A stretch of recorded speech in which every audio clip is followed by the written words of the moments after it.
I'm Shadrach. Jim, my wife. We married because I waited for her to finish. You have reported her? No, Saturdays is her day. Okay. Now, and so I had to wait. Yeah. Maybe on communication, because this is the key thing in marriages. How long does it take for one to know each other as they get into the marriage? Because before the wedding or after the wedding? After the, marriages start when people are wedded. Because these are the times when you date. But being, ceremonialized as husband and wife, when you are given that certificate to go and start learning one another. Now, my question is, how long does it take for one to understand each other, as they start to learn? How long have you been married? 30 years. 30 years. Okay. Let's hear from my wife. Yes, good morning. Good morning. I'm Rebecca, and Jesus Christ is Lord. And I struggle, like I too have come. I think I'm beginning to understand. Because you see, I make breakfast, I do this. So he comes, takes, it's time to go. It's time to go. So that to me is the understanding. How many years? Yeah, no, it's not years. We are not the same, and we don't have similar duties. Yeah, so I would wish the other understood that as you are preparing, I was preparing for you. So that understanding needs to come. It rarely comes. Now, my answer to you is that you'll never. I think until we get to heaven and there's something, no, I don't quite say heaven, because there are many fashions. Christ will come, all that, until we meet Christ. And when we meet Christ, we will not be in this body, so that we're not going to the bathroom. And for very simple reasons, we are not static. Where we were in the first 5 years is not where we are in the next 25 years. The children where they were is not where they are. And so people, we have to keep learning and adjusting with the seasons in which we are. So my key issue, in fact, what I would add to the talk is purposeful living. That destination, where am I going? Why am I doing this? What is this friendship about? Yeah, because if I can't quite see where it's tying me, I will not even decide to get out of it. It's just automatically drops off. You see, if a friend of yours, your friends is true, but there's nothing that is really you feel you need. You don't say you are not friends, but you don't spend a lot of time with them. So for you to spend time, like when you are probably going through a course and you are going to be examined, you look for the other one doing similar course so that we discuss, so that we get to keep ourselves updated in regard to the goal. So, what is the goal? Why are you together? What is the goal of even your being friends? If it is not to spend eternity with Christ, to me, all others will work for very short time. I can't quite see, because we can speak things, and even on how to be friends, which is neither here nor there, because it comes and falls all out. And sometimes we just, the age you are, the demands of life, and the changes even in the body. But when you know this make my desired destination prohibited, So if there is no such destination, then the friendship will not even be an issue. Because why we bear with one another, why we persevere, why we forgive one another, is because I would not want to be the cause of this person's downfall. And if I've been given a responsibility, then I've got to be innate, even when it may not be working very well for me. Yeah, like Psalm 15 says, that you keep your promise even when it hurts. Yeah, so that's what I find. So how long will you get to know each other, or rather to be familiar? I think you need to be familiar with yourself. Once you are familiar with yourself and your destination, then you listen to the other because you realize you have a mission. Yeah. In other words, unfortunately, never. It will be, and I don't know you are here when I said about friendship. I thought I said it is not permanent. Do you remember? Why are you here when I saying it's not permanent? Okay, you came afterwards.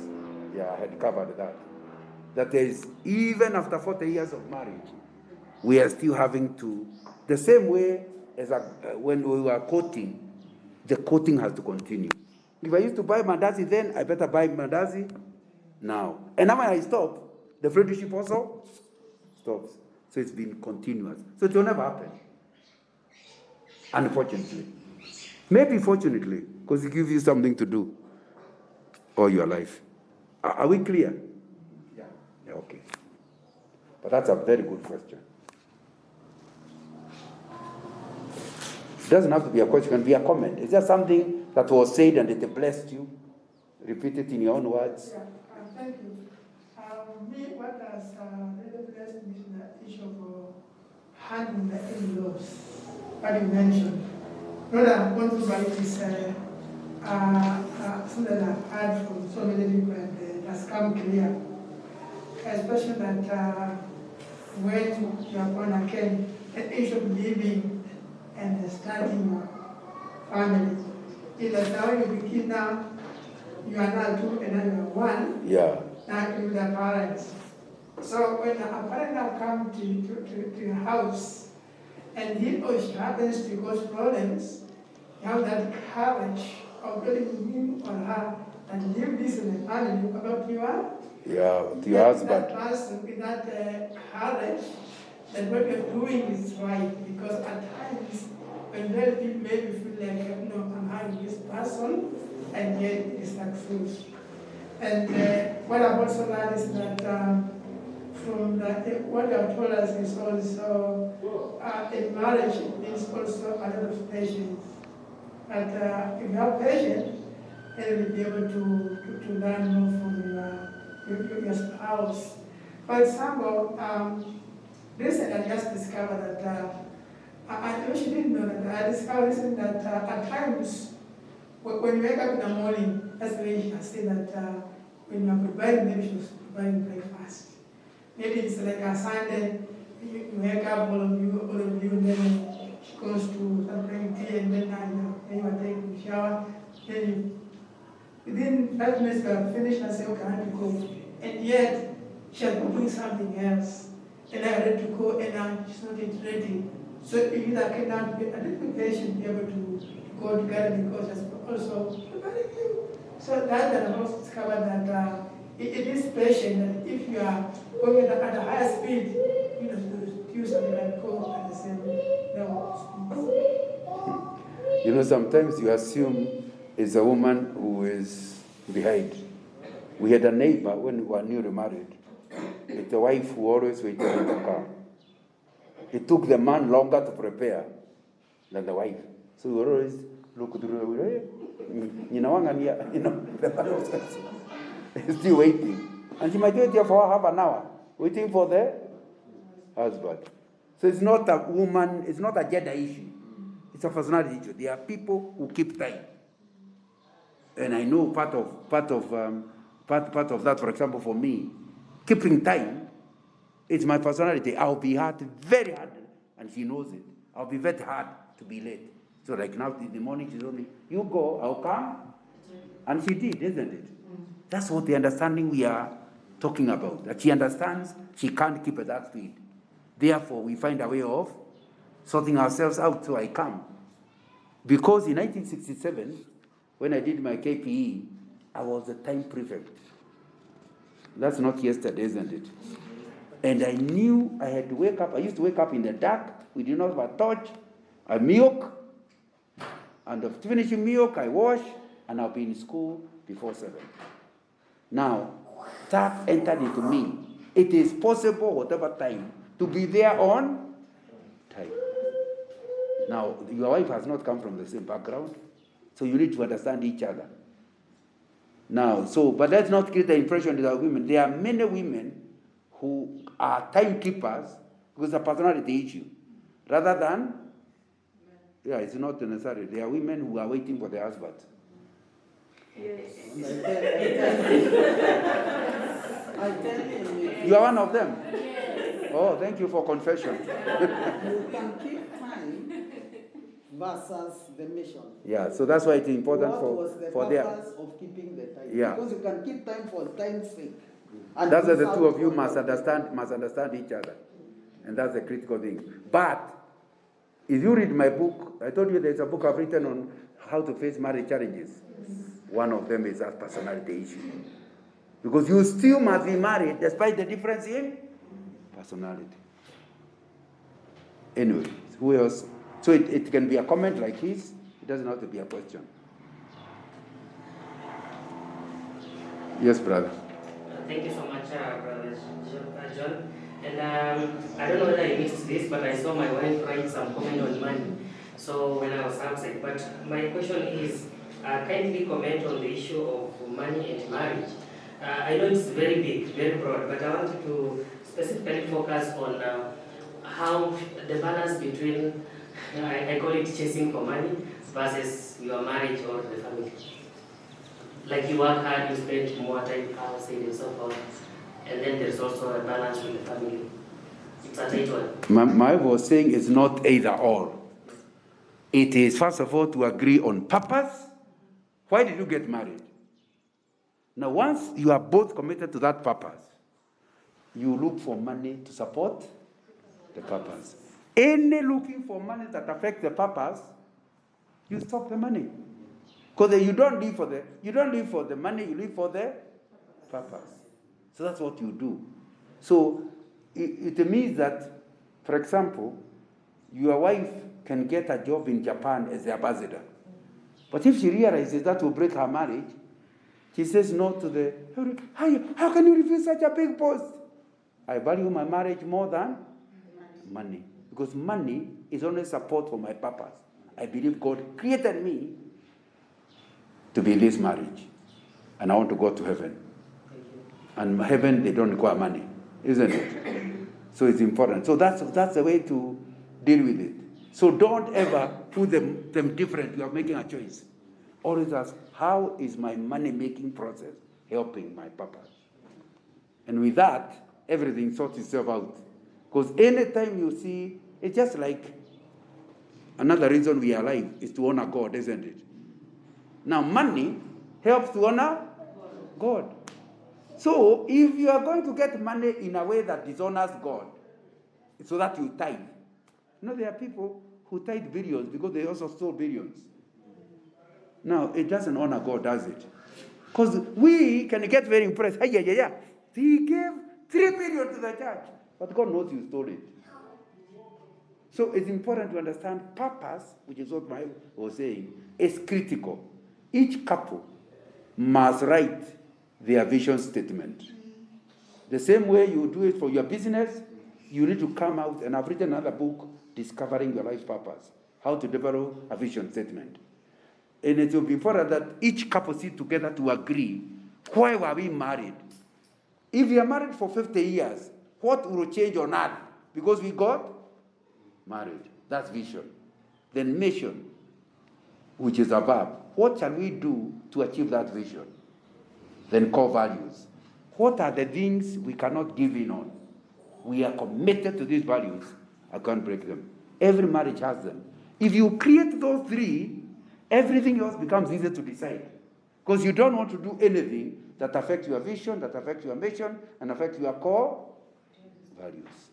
So it will be important that it's not our topic today, but I hope it answers. So money is also important in helping the mission. So you can't ignore it. And yet, you know when to say yes and when to say no. Okay, the final question.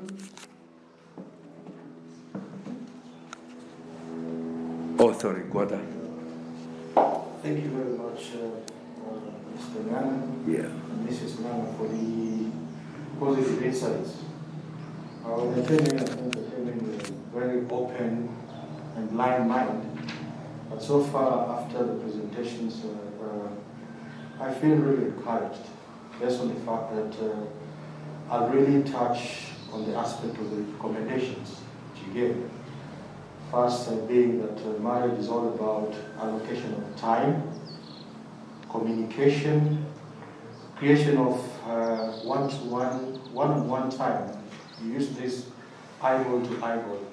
I think that's what we rarely do, because we commit ourselves into so much that we rarely allocate time for ourselves. When you enter into the marriage, you enter into the marriage with a lot of expectations, a lot of oomph between the couples. But as time goes by, responsibilities broaden up, you tend to run away from the aspect of dating. Dating is a very vital aspect because it is individual team building between the two couples. So that one has really touched me. And then the issue of third-party engagements, our in-laws. As you said, marriage is an institution and it's a journey. Whenever there's a problem, the solution lies between the two couples. But the moment you engage in the third party in the name of an in-law, a mother-in-law, a sister-in-law, a brother-in-law, then it tears apart the relationship. It drains down the aspect of trust, availability, accessibility, and then willingness to be vulnerable. That was another very good thing that really touched me. And then the purposeful living, setting goals, objectives, visions, and timelines against your marriage. So, just in a summary, thank you very much. Okay. My final point. Oh, is there somebody else with a comment or question? Yes, Mama. Okay. Mrs. Rose Ogonia, when it's not there, it's committed at his place of work. Okay, there's a challenge on my side concerning the time. I thank God that you have mentioned it. I know if Mr. Ogonia was here, and the paper Ogonia would do that. So I'll really struggle to make it in line. So the other issue is about the issue of in-laws. I have a friend who is a parent, and they were together, living together well, but something happened. Okay, the wife have not shared with me the cause, but recently the husband came, and the comment was saying the reason as why they are separated is the wife was abusing the mother, and that's why they separated. Now, my big concern is about the children, because I'm seeing them, they're in a dilemma.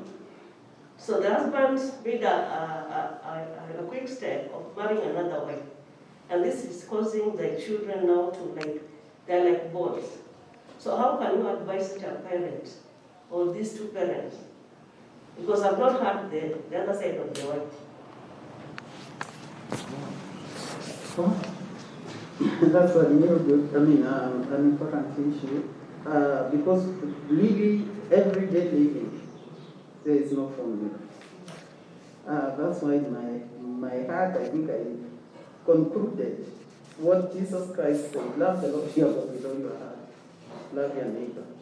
That's why you not steal money to give for tithe. Because if you love the Lord with all your heart, then that doesn't work. It means, and that's why in my mind, the emphasis on the tithe is not the main issue.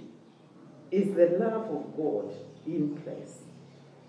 Why would somebody insult the mother of her husband?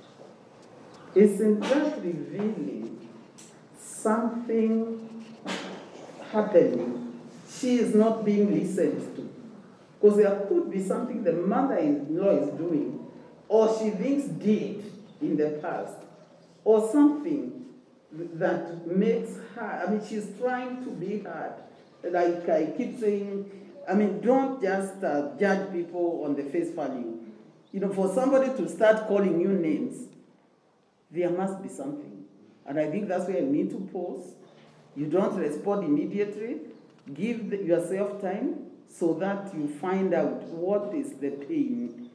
If you see oozing, pass, there is some problem inside. Yeah, so that, yes, as you clear here, there is something inside, and that needs to be checked. But the issue is was this man in a position to find out? Because to be friends with the wife is to find what is causing her pain.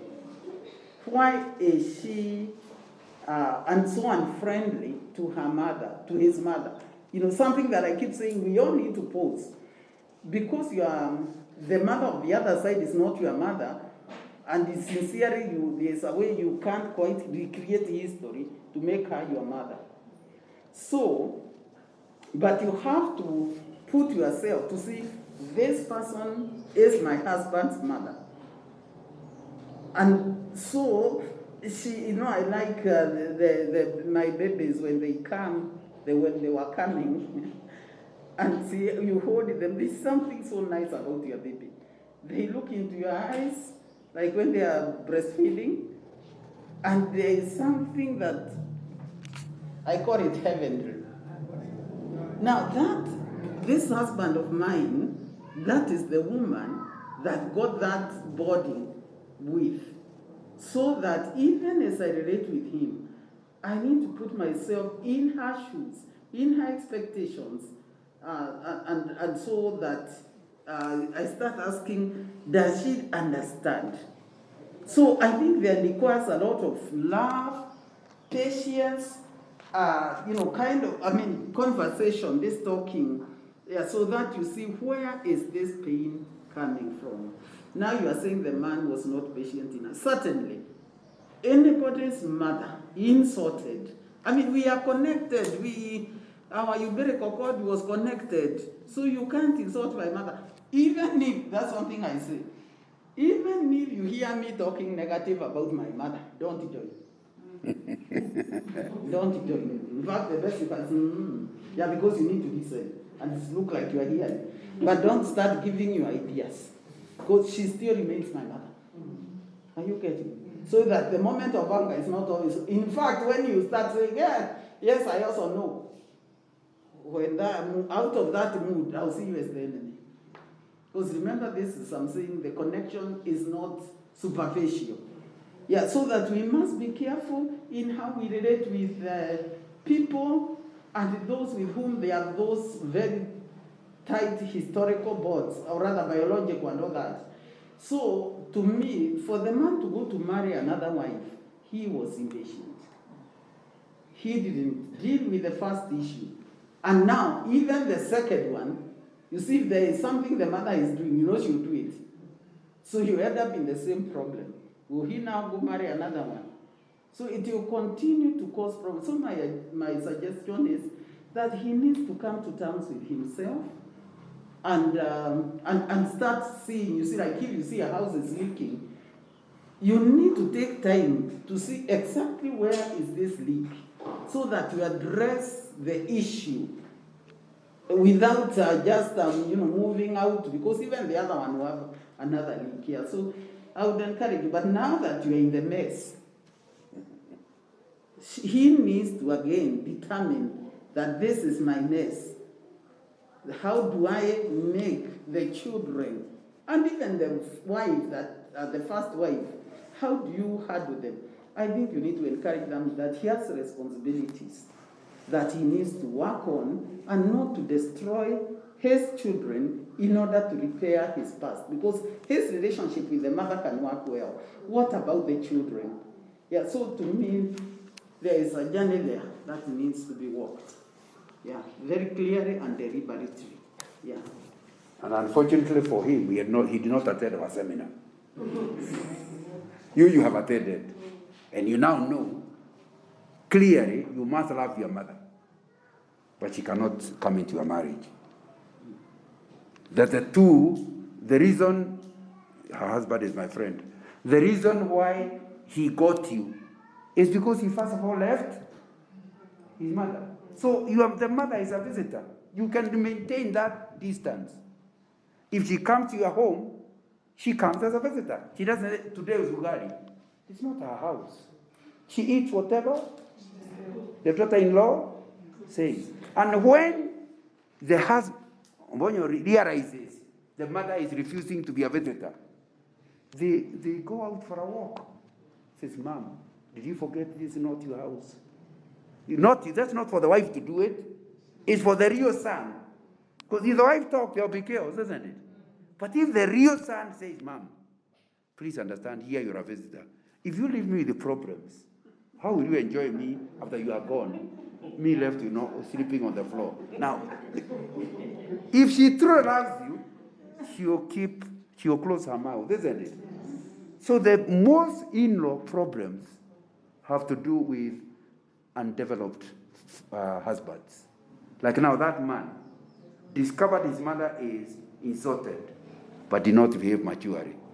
It was wrong for the woman to insult the mother, but he behaved like he is still the son, rather than a man with his own home. And there are several options. One of them is to separate the two women, so that they are not necessarily having a daily conflict. Even if you're in the village, you can put a fence so that there is a gate to your father's place and a gate to you, so that the two women, since they are both yours, you now put them such that they can respect one. But the guy decided to side with one woman and get another one. Now the trouble is, even with the new one, if you behave the same, the result will be the same. Because you need to sort out that issue. You cannot marry, your wife is not your wife, is not your mother's wife. It's your wife. And obviously, the woman also knows if she insulted the man's mother, she needs to repent. So you may need to find a way of talking to both of them. Anyway, back to you, Pastor.